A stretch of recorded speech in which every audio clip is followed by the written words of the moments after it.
Good morning. I've been examining my life because, as Socrates said, the unexamined life is not worth living. So I'm drinking, smoking, back on the steroids, uh, binge watching Netflix, a couple of lines now and a couple of joints, and I'll be a full blown junkie. And I have to say, I'm having the most amazing fucking time. You would not believe how much I am enjoying life. It's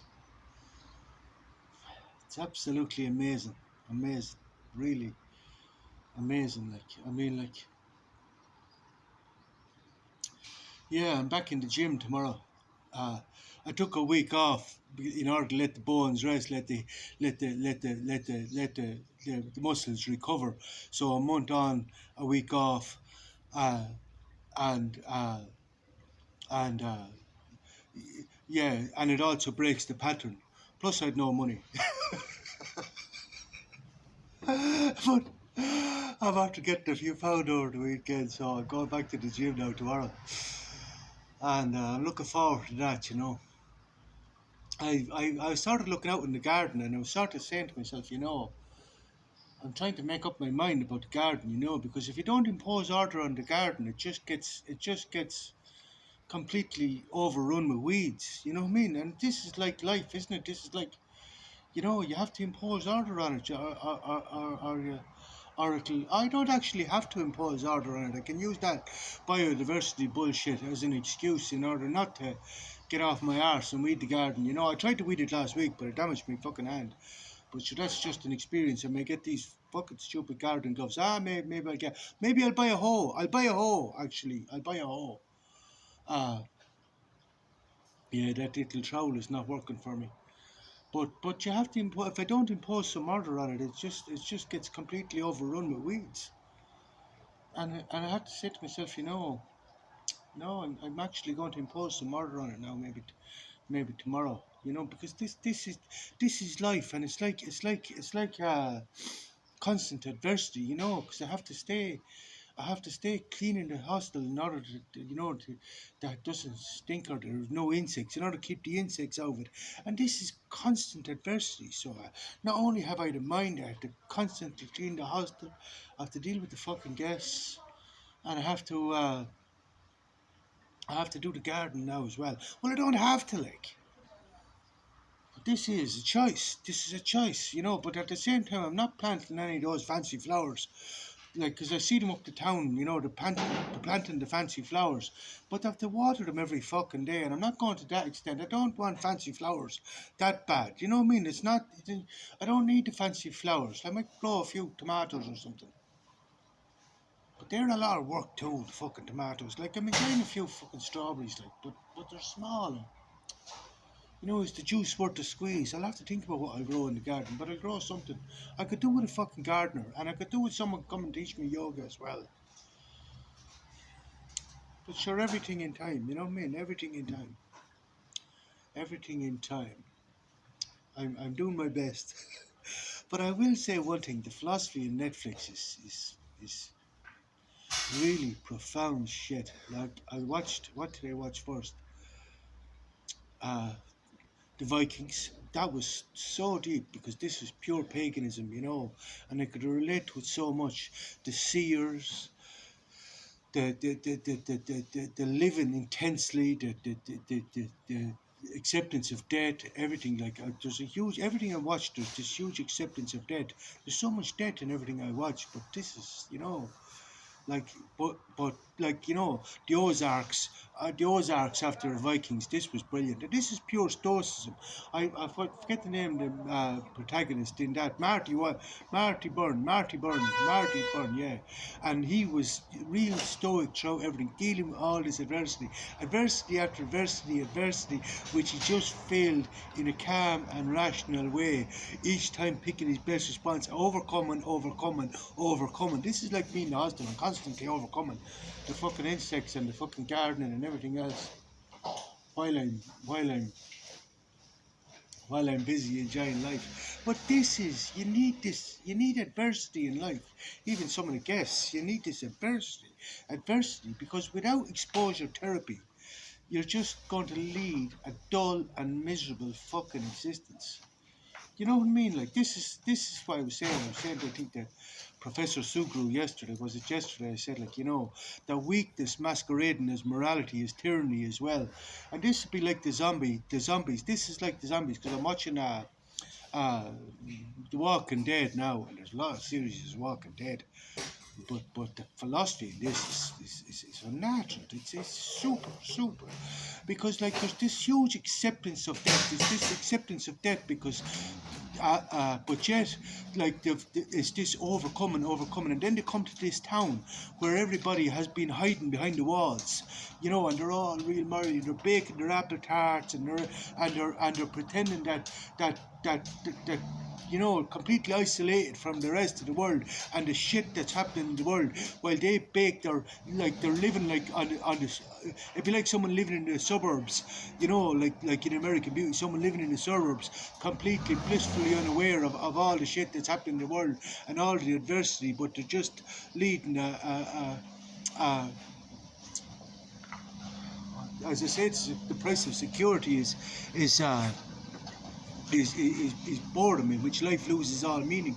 But this is what leads them then, in this search for happiness, they seek pleasure, and buy shit, like, retail therapy, and then they've time to be depressed, and time to be fucking anxious, and time to be fucking mentally ill, because really, like, this becomes their adversity, because life is adversity.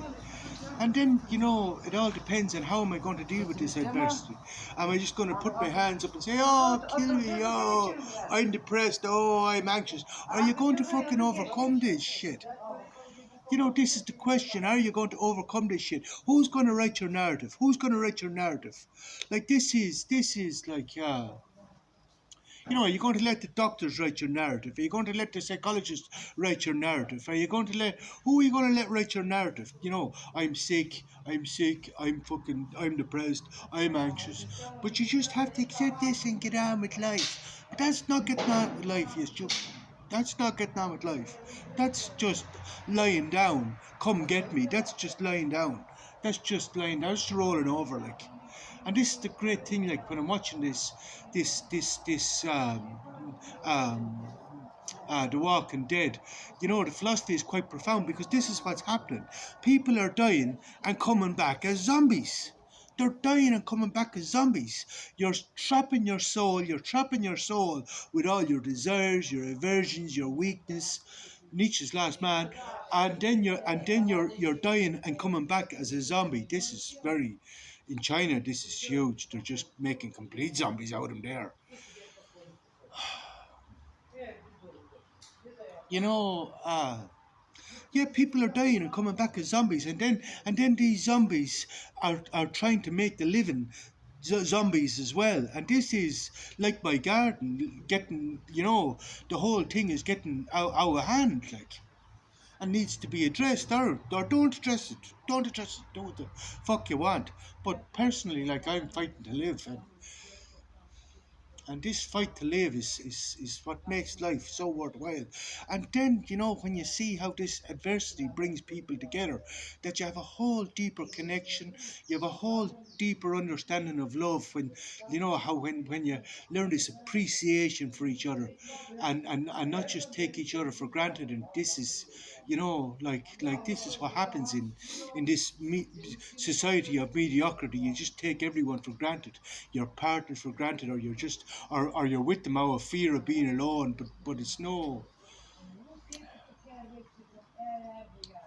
you don't have this, like my favorite character in my favorite characters in this are Michonne and Daryl. Daryl is absolutely my favorite character, because this hard exterior, but he's so soft inside, and he has changed. His character has changed through all the adversity and everything else. But these people are selfless. They're like, this is the essence of Stoicism.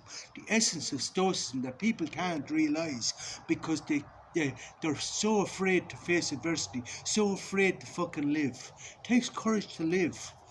Like the philosophy in this Walking Dead is fucking amazing. It's really amazing. Like it's changing my concept of love. It's amazing. Like it's and then there's the whole thing of where you have the element of nature where it's not only the dead become the threat, the zombies become the threat, but the living become the threat in order to try and come and take your shit. And when they see what you have, they try and come and take your shit. This is then the tyranny. This is why I say, there's no room for complacency. There's no room for complacency. And life is a perpetual war. Life is a perpetual war, but there's no room for complacency. You have to understand nature. You have to be like, this is what your man was saying, Rick was saying when he comes into this village, that they have been hiding behind these walls, Plato's cave. Hiding behind these walls.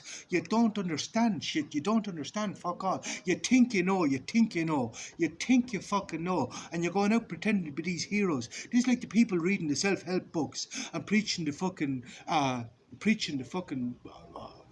wisdom or whatever you want to call it. But they've no fucking experience, they've no fucking adversity, they haven't got a fucking clue. They haven't got a fucking clue. But yet they're there with these systems, these people behind the walls, with these stupid systems, and trying to tell people who have been out there surviving.